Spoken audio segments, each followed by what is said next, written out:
ടെജൽ Dominic. ഞാൻ Arookutty saint Antony's church ഇടവകയിൽ നിന്ന് വരുന്നു. ഞാനിവിടെ ആദ്യമായി ഉടമ്പടി എടുത്തത് 2021 മാർച്ച് മാസം 14 തീയതിയാണ്. ഒത്തിരിയേറെ വിഷമിച്ചാണ് ഞാൻ ഈ പരിശുദ്ധമായ അൾത്താരയുടെ കൃപയുടെ വാസസ്ഥലമായ കൃപാസനത്തിൽ ഞാനും എൻ്റെ ഭർത്താവും കൂടി വന്നത്. ഞങ്ങൾക്ക് വിവാഹം കഴിഞ്ഞിട്ട് 12 വർഷങ്ങളായിട്ട് മക്കളില്ലായിരുന്നു. ഒത്തിരിയേറെ ട്രീറ്റ്മെൻറ്റുകൾ ഞങ്ങൾ നടത്തിയിരുന്നു. അലോപ്പതി, ഹോമിയോപ്പതി, ആയുർവേദം, അക്യുപഞ്ചർ, അങ്ങനെ ആരൊക്കെ എവിടെയൊക്കെ പോകാൻ പറഞ്ഞ ട്രീറ്റ്മെൻറ്റിന് അവിടെയെല്ലാം ഞങ്ങൾ പോയി. അവസാനം ഞങ്ങൾ തന്നെ മടുത്തു. ഞങ്ങൾക്ക് രണ്ടുപേർക്കും യാതൊരുവിധ കംപ്ലൈൻറ്റുമില്ല എന്ന് ഡോക്ടേഴ്സ് പറഞ്ഞു. എന്നിട്ടും ഞങ്ങൾക്ക് മക്കളില്ല. അവസാനം ഞങ്ങൾ ചിന്തിച്ചു, ദൈവഹിതം നിറവേറട്ടെ. എല്ലാവരും പറയുന്നത് പോലെ ഞങ്ങളും കൃപാസനം ധ്യാന കേന്ദ്രത്തിൽ വന്ന് ഉടമ്പടി എടുക്കുവാൻ തീരുമാനിച്ചു. കൃപാസനത്തിൽ വന്നതോടുകൂടി ഞങ്ങളുടെ ജീവിതത്തിൽ ഒത്തിരിയേറെ മാറ്റങ്ങൾ ഉണ്ടായി. ഞങ്ങൾക്ക് കുടുംബ പ്രാർത്ഥന ചിട്ടയായി നടത്തുന്നതിനുള്ള മനസ്സും, ഇവിടെ ഉടമ്പടി എടുത്തതിലൂടെ ഉടമ്പടി നേർച്ച വസ്തുക്കളെല്ലാം ഉപയോഗിക്കുവാൻ അതീവ തൽപരരായിരുന്നു ഞാനും എൻ്റെ ഭർത്താവും. ഞങ്ങൾ രണ്ടുപേരും ജപമാല മുടങ്ങാതെ ചൊല്ലിയും ദിവസേന ബൈബിൾ വായിക്കുകയും ചെയ്തിരുന്നു. എന്നിട്ടും ഞങ്ങൾ വെയിറ്റ് ചെയ്തുകൊണ്ടിരിക്കുന്നു. ഞങ്ങൾക്ക് മക്കളില്ല. ഓരോ മാസവും ഞങ്ങൾ പ്രതീക്ഷയോടുകൂടി ചെക്കപ്പ് നടത്തും. പിന്നെയും മക്കളില്ല. എന്തുകൊണ്ടെന്നുള്ളൊരു ചോദ്യമായി ഞങ്ങൾ നടക്കുകയായിരുന്നു. എങ്കിലും ഞങ്ങൾ കൃപാസനത്തെ ഉപേക്ഷിച്ചില്ല. ഇവിടെ വന്ന് എപ്പോഴും ഞങ്ങൾ ഉടമ്പടി പുതുക്കുവാനായിട്ട് അതീവ തൽപരരായിരുന്നു. ഞങ്ങൾ ഉടമ്പടി മുടങ്ങാതെ ഉടമ്പടി നിയോഗങ്ങളുമെല്ലാം മനസ്സിൽ പ്രാർത്ഥിക്കുകയും ഉടമ്പടി നിബന്ധനകൾ പാലിച്ച് ജീവിക്കുകയും ചെയ്തു. അങ്ങനെയിരിക്കെ 2023 ഡിസംബർ മാസത്തിലും ഞാൻ വന്ന് ഉടമ്പടി പുതുക്കിപ്പോയി. എന്നിട്ട് ഞാൻ അമ്മയോട് പറഞ്ഞു, പരിശുദ്ധ അമ്മേ മാതാവേ, ഈശോയോട് പറഞ്ഞ് ഒരു കുഞ്ഞിനെങ്കിലും നിനക്കെനിക്ക് വാങ്ങിച്ചു തന്നുകൂടെ? ഇത്രയും പറഞ്ഞിട്ട് ഞാൻ മാതാവിൻ്റെ മുഖത്ത് നോക്കി പുഞ്ചിരിച്ചു കൊണ്ട് പറഞ്ഞു, അമ്മയുടെ ഇഷ്ടവും ഈശോപ്പയുടെ ഇഷ്ടവും നിറവേറട്ടെ. എൻ്റെ ഹിതമല്ലല്ലോ നിറവേറേണ്ടത്. എങ്കിലും എനിക്ക് വിശ്വാസമായിരുന്നു, ഈ മണ്ണിൽ വന്ന് കാലുകുത്തി പറഞ്ഞതെല്ലാം നമുക്ക് ലഭിക്കും എന്ന പൂർണ്ണ വിശ്വാസത്തോടുകൂടി തുടർച്ചയായും പ്രാർത്ഥന മുന്നേറിക്കൊണ്ടിരുന്നു. കാരുണ്യ പ്രവർത്തികളും അത് നന്നായിട്ട് നടത്തിയിരുന്നു.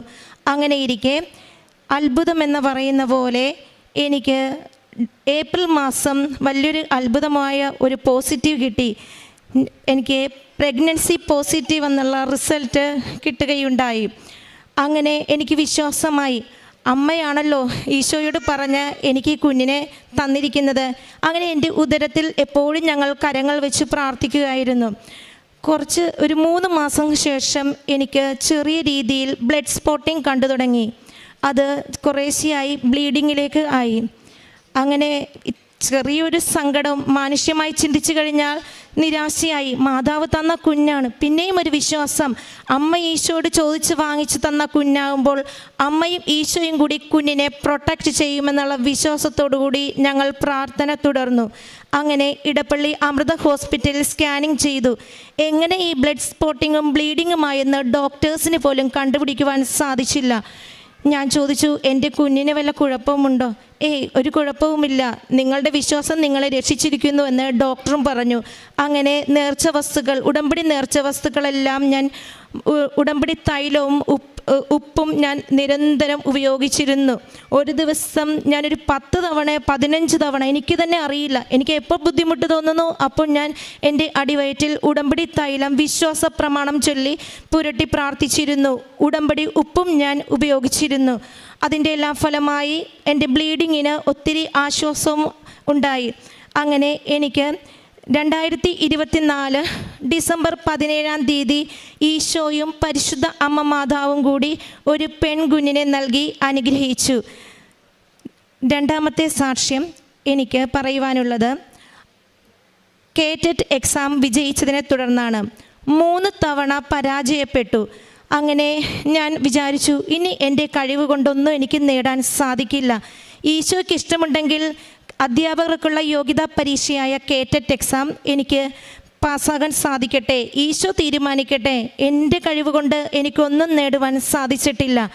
അങ്ങനെ ഇരിക്കെ 2021 തന്നെ എനിക്ക് എക്സാം എഴുതുവാനും ആ എക്സാം ഹാളിൽ ചെല്ലുമ്പോൾ എനിക്ക് എക്സാം പേപ്പർ കിട്ടിയത് മാത്രം ഓർമ്മയുണ്ട്. 3 തവണ എഴുതിയ എക്സാമിനേക്കാൾ ഭയങ്കര ടഫായ ക്വസ്റ്റ്യൻസാണ് 4ാം തവണ ഞാൻ നേരിടുന്നത്.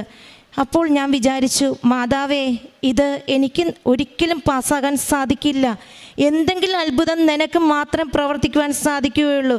ഞാൻ കാശുരൂപം കയ്യിൽ മുറുകെ പിടിച്ചുകൊണ്ട് വിശ്വാസ പ്രമാണം ചൊല്ലി എനിക്ക് അറിയാവുന്നതുപോലെ എല്ലാ ക്വസ്റ്റ്യൻസിനും ഞാൻ ആൻസേഴ്സ് ബബിൾ ചെയ്തു.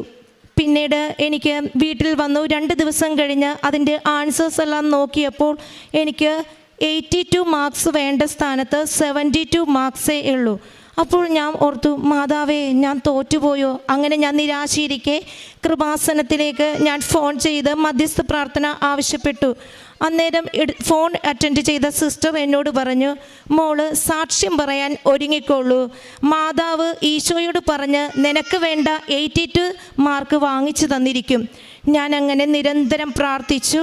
അത്ഭുതമെന്ന് പറയട്ടെ, എൻ്റെ മെയിൻ റിസൾട്ട് വന്ന സമയത്ത് എനിക്ക് 86 മാർക്ക് നൽകി ഈശോയും അമ്മ മാതാവും എന്നെ അനുഗ്രഹിച്ചു. കൂടാതെ എനിക്ക് 3ാമത്തെ സാക്ഷ്യം പറയുവാനുള്ളത് എൻ്റെ അമ്മയ്ക്ക് വേണ്ടിയിട്ടാണ്. എൻ്റെ അമ്മയ്ക്ക് ഫിഷർ മൂലം ഭയങ്കര വേദനയും അസ്വസ്ഥതയും മൂലം ഇടപ്പള്ളി അമൃത ഹോസ്പിറ്റലിൽ ട്രീറ്റ്മെൻ്റ് ആയിരുന്നു. ഞാൻ പ്രഗ്നൻറ്റ് ആയിരുന്ന സമയത്ത് ഡോക്ടറിൻ്റെ അടുത്ത് അമ്മ പോകുമ്പോൾ എന്നെ നോക്കുവാനോ ആരും വീട്ടിലുണ്ടാവില്ല. അമ്മയ്ക്ക് ഭയങ്കര നിരാശയായിരുന്നു. ദൈവമേ, എൻ്റെ കുഞ്ഞിനെ ആര് പ്രൊട്ടക്റ്റ് ചെയ്യും, ആര് നോക്കും, ആര് വീട്ടിലെ ജോലി ചെയ്യും, എനിക്കാണെങ്കിൽ ഫുൾ ബെഡ് റെസ്റ്റും. അങ്ങനെ ഇരിക്കെ അമ്മ ഉടമ്പടി നേർച്ച വസ്തുക്കൾ ദിവസേന ഉപയോഗിച്ച് പ്രാർത്ഥിക്കുകയായിരുന്നു.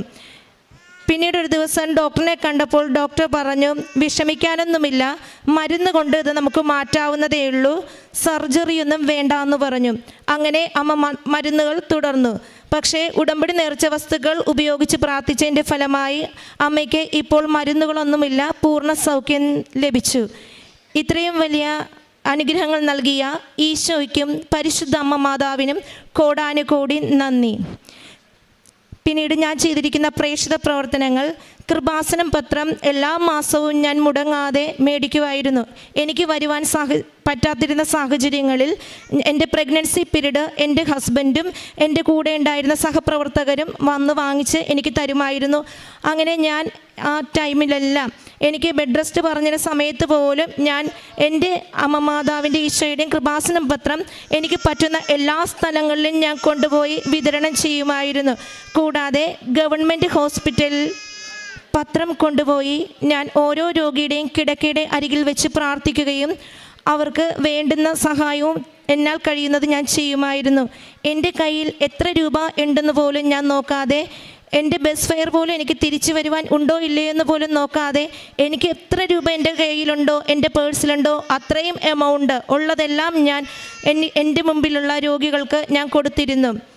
അതുപോലെ പൊതിച്ചോറ് ഞാൻ ഉണ്ടാക്കി വിതരണം ചെയ്ത് എല്ലാവർക്കും എത്തേണ്ട കരങ്ങളിൽ ഞാൻ എത്തിക്കാൻ ശ്രമിച്ചിരുന്നു.